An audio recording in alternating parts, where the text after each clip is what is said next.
जल्दी खोलना, क्या लाई है आज? वही रोज की तरह आलू की सब्जी और रोटियां। वाह यार, तेरी मम्मी कितनी टेस्टी सब्जी बनाती है। ला तू अपना टिफिन मुझे दे दे। रुक, तू ये रोज रोज मेरी आलू की सादी सब्जी और रोटी क्यों खाती है? क्यों खाती हूँ का क्या मतलब? मुझे टेस्टी लगती है। ले, तू मेरा टिफिन खा ले। अच्छा, क्या लाई है आज तू? मुझे नहीं पता, खुद खोल के देख ले। अरे वाह, पनीर के पराठे। आना, दोनों मिलके खाते हैं। तू खा यार, मैंने तो परसों ही खाए थे। मैं तो तेरा ही टिफिन खाऊंगी। ये कहानी है इन्हीं दो सहेलियों की, गरिमा और अंकिता। गरिमा गरीब घर से थी और उसके पिता मजदूरी किया करते थे, जबकि अंकिता एक अमीर सेठ की बेटी थी जो कि एक फैक्ट्री के मालिक थे।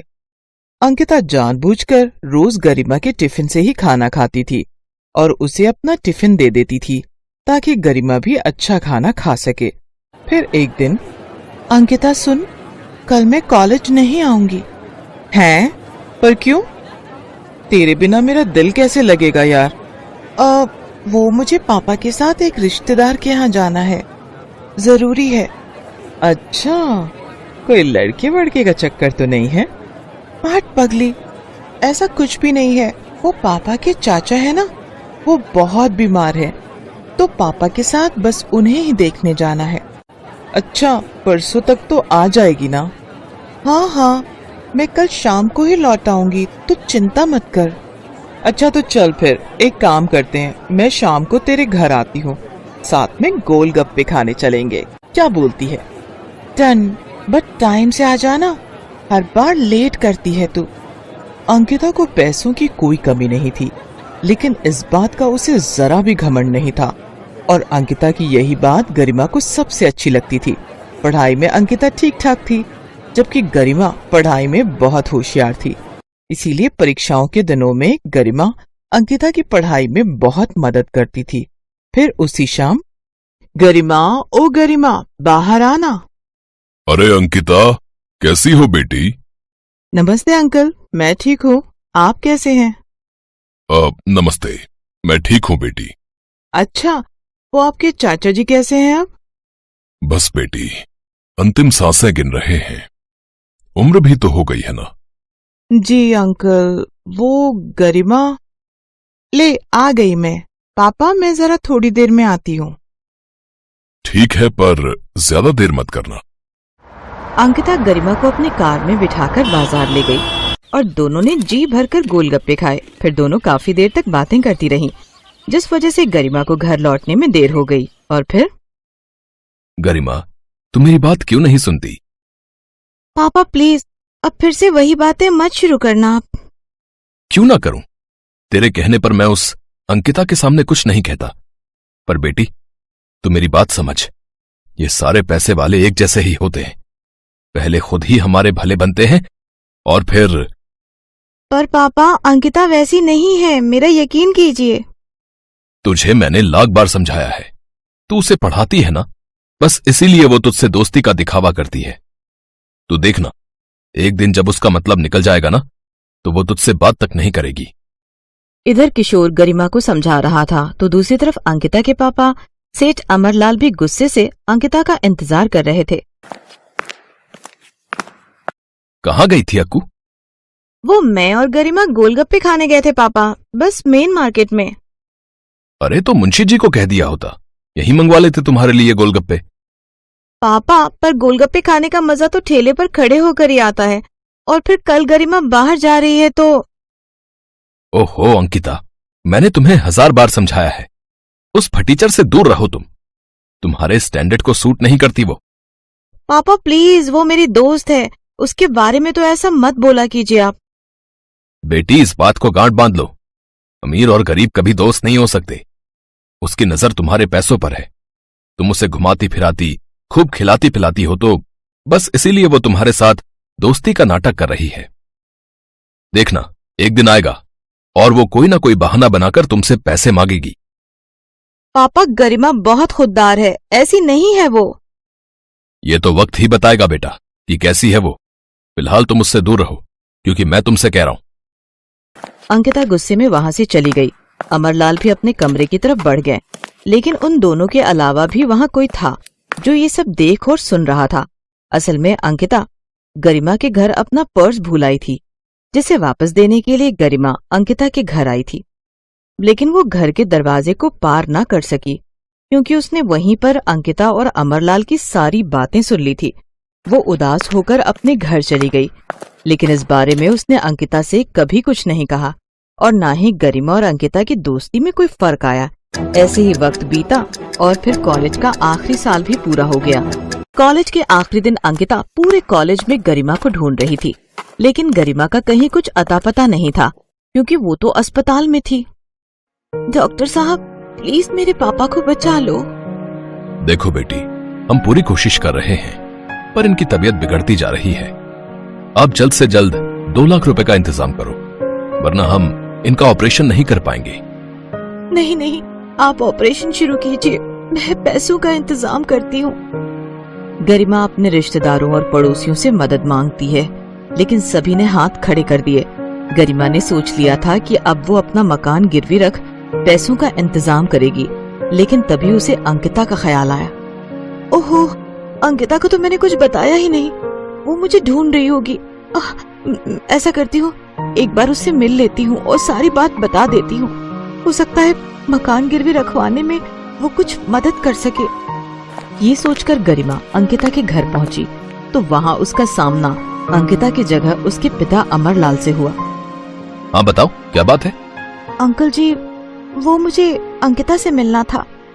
वो अपने मामा के घर चली गई है और अब वो वहीं रहेगी, तो तुम्हें उसे ढूंढने या मिलने की कोशिश करने की कोई जरूरत नहीं, समझी तुम?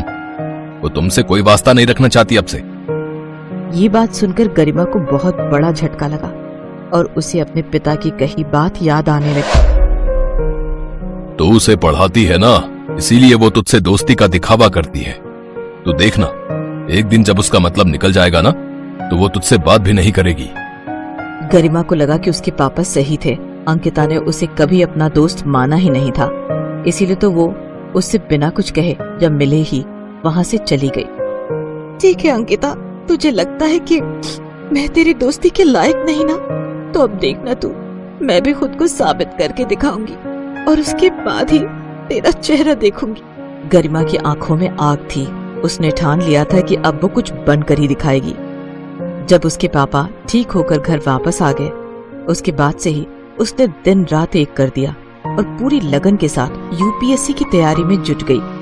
गरिमा ने पहले ही अटेम्प्ट में यूपीएससी क्लियर किया और कुछ ही सालों के अंदर वो एक कलेक्टर बन गई। जय हिंद मैम। जय हिंद Manish, how are you? I am good ma'am. बताइए, आप मुझसे मिलना चाहते थे? जी हाँ जी, वो कल दौरे पर आपने मेरे टिफिन के पनीर के पराठे खाए थे। आपको वो पराठे बहुत अच्छे लगे थे ना, तो मैंने आज आपका डिनर फिक्स किया है अपने घर पर। Me and my wife will be very happy ma'am, अगर आप आते हैं तो। हाँ, क्यों नहीं, इट्स माई प्लेजर। तो आज की शाम पनीर के पराठों के नाम? ठीक है मैम, शाम को मिलते हैं। लाल बत्ती लगी गाड़ी से गरिमा एसपी मनीष के घर पहुंची। मनीष ने उसे गेट पर रिसीव किया और फिर मनीष ने गरिमा से कहा, ma'am, meet my dear wife Ankita. पूरे 5 सालों के बाद अंकिता और गरिमा एक दूसरे के सामने खड़े थे। दोनों एक दूसरे को देखकर हैरान थे। तभी गरिमा ने मनीष से कहा, sorry Manish, I have to go, मुझे कुछ जरूरी काम याद आ गया, बहुत अर्जेंट है। मनीष कुछ कह पाता उससे पहले ही गरिमा तेज कदमों से चलते हुए अपनी गाड़ी में बैठ गई। वो गुस्से से लाल थी, तो दूसरी तरफ अंकिता वहीं दरवाजे पर खड़ी खड़ी रोने लगी। इस बात को कई दिन बीत गए। फिर एक दिन जब किसी जगह दंगे की स्थिति पैदा हो गई थी, तो मनीष वहाँ सिचुएशन को कंट्रोल करने में लगा था। लेकिन तभी एक दंगाई ने मनीष पर एक हथियार से हमला कर दिया। मनीष को फौरन अस्पताल में भर्ती कराया गया और इत्तेफाक ये था कि वो अस्पताल उसी ठीक इलाके में था जहाँ कभी गरिमा और अंकिता रहा करते थे। मनीष के घायल होने की खबर सुनते ही गरिमा और अंकिता फौरन अस्पताल पहुंचे, पर पहले अंकिता अस्पताल पहुंची। डॉक्टर साहब, प्लीज प्लीज मेरे पति को बचा लीजिए। देखिए वो 1 मिनट बेटा, आपको मैंने पहले कहीं देखा है? आप तो वही हो ना जिसने उस दिन उस गरीब की मदद की थी? हाँ, अंकिता, यही है ना आपका नाम? हाँ जी सर, पर आपने वो बात किसी को बताई तो नहीं ना? नहीं बेटी, पर तुम्हारी दोस्त आई थी बाद में। उसके हाथ में पैसे थे। सुना है अपने पिता को बचाने के लिए उसने अपना घर गिरवी रखा था, पर तुम्हारी मदद की वजह से उसका घर बिकने से बच गया। मैंने उसे नहीं बताया कि उसके पिता के ऑपरेशन के लिए सारे पैसे तुमने दिए थे। नहीं सर, वो मेरे पापा के पैसे थे। अपने दोस्त के पापा की जान बचाने के लिए असल में मुझे अपनी दोस्ती गिरवी रखनी पड़ी। पहले अपनी प्यारी दोस्त खो दी, लेकिन अब अपने पति को नहीं खो सकती मैं। प्लीज डॉक्टर साहब, मेरे पति को कुछ नहीं होना चाहिए, वरना मैं नहीं जी पाऊंगी। ये कहकर अंकिता रोने लगी। लेकिन तभी उसके कंधे पर किसी ने हाथ रखा। अंकिता ने पलटकर देखा तो वो गरिमा थी। तेरे साथ भगवान कभी कुछ गलत नहीं कर सकता, क्योंकि हमेशा तू ही सही थी मेरी बहन। गरिमा की बात सुनकर अंकिता फौरन उसके गले लग गई और उन दोनों को देखकर मनीष भी मुस्कुरा दिया, जिसे डॉक्टर साहब ने पहले ही खतरे से बाहर बताया था। पारू, बेटा मैंने सब्जी बना दी है, बस तू रोटी बना लेना, ये बर्तन हो जाए तो। ठीक है माँ। अब आप ऐसा करो, दीदी को जगा दो, उन्हें कॉलेज जाने के लिए देर हो जाएगी वरना। क्या ये महारानी अब तक सो रही है? हे भगवान, क्या होगा इस लड़की का।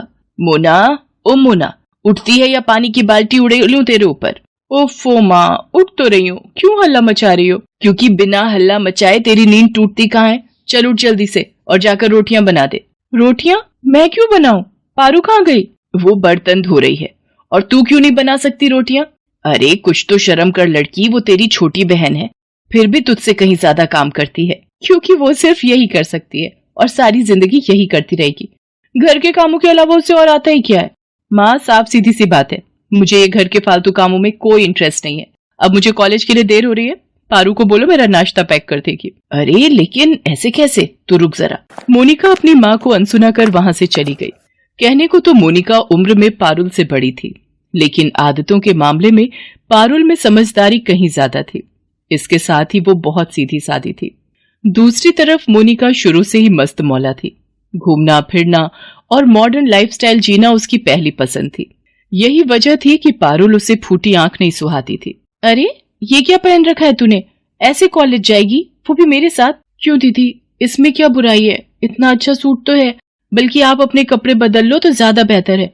माँ ने देख लिया तो बहुत गुस्सा करेंगी। चुप रह तू, तुझे क्या पता आजकल के फैशन का। तू ऐसा कर, अकेली कॉलेज चली जा, मैं अपनी दोस्तों के साथ जाऊंगी। मोनिका के ऐसे बर्ताव से पारुल को बहुत दुख होता था, लेकिन फिर भी वो उससे कुछ नहीं कहती थी। दरअसल दोनों बहनों ने अपने पिता को बचपन में ही खो दिया था। तब से इनकी माँ सरला ही सब कुछ संभाल रही थी। फिर एक दिन, अरे भाई साहब, आप आइए, बैठिए ना। अरे मोना, ताऊ जी आए हैं, जल्दी से ठंडा पानी तो लेकर आ। और सुनाइए भाई साहब, इस बार तो बड़े दिनों के बाद आना हुआ आपका। हाँ, थोड़ा व्यस्त हो गया, बस इसीलिए तुम्हारा और बच्चियों का हाल नहीं ले पाया। और सुनाओ, सब ठीक तो है ना? जी भाई साहब, सब बढ़िया है। अपनी पारुल ने इस बार भी कॉलेज में टॉप किया है। अरे वाह, क्या बात है, बहुत ही बढ़िया। सच में अपनी पारू बिटिया का तो कोई जवाब नहीं। और अपना मोना के क्या हाल हैं? बस उसका क्या कहूँ भाई साहब, आप तो सब जानते ही हो। अरे इतना परेशान मत हो, अपनी मोना भी बहुत प्यारी है। वैसे सरला, मुझे तुमसे कुछ जरूरी बात करनी थी। वो मेरे मुंबई वाले दोस्त है ना, रामनाथ जी। वही ना, जो अपनी सोनी की शादी में मिले थे, जिनका बेटा डॉक्टर है। वो क्या नाम था उसका? अनिकेत। हाँ वही है। दरअसल रामनाथ जी का फोन आया था कल मेरे पास। वो हमसे रिश्तेदारी जोड़ना चाह रहे हैं। अपने बेटे को तुम्हारा दामाद बनाना चाहते हैं वो। सरला अपने जेठ से आगे कुछ पूछ पाती उससे पहले ही वहां मोनिका पानी का गिलास लेकर आ गई। वो अनिकेत को जानती थी।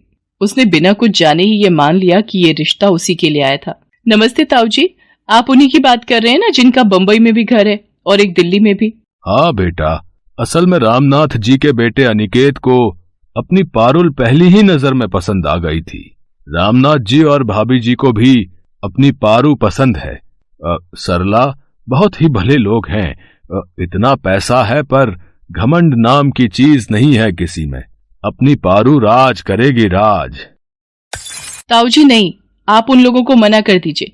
पारू मुझसे छोटी है, उसकी शादी पहले कैसे हो सकती है? क्यों नहीं हो सकती? अरे इतना अच्छा रिश्ता है, वो भी सामने से आए है।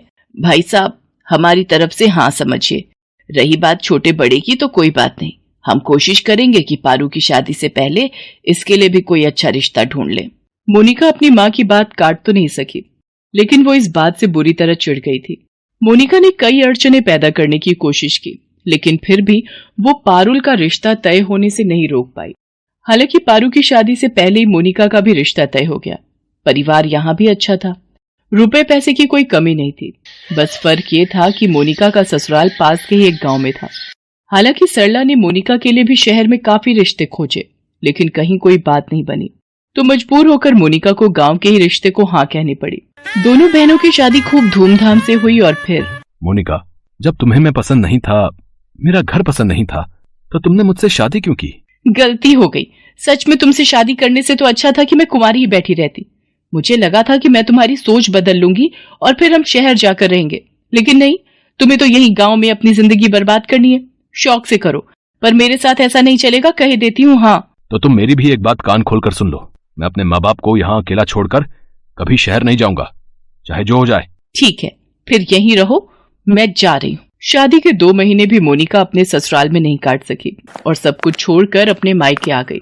सरला के लाख समझाने पर भी वो टस से मस नहीं हुई। फिर एक दिन, माँ एक खुशखबरी है, आप नानी बनने वाली हैं। सच? अरे वाह, बधाई हो बेटा, मैं बहुत खुश हूँ। सच में? दामाद जी से मेरी बात करा जरा।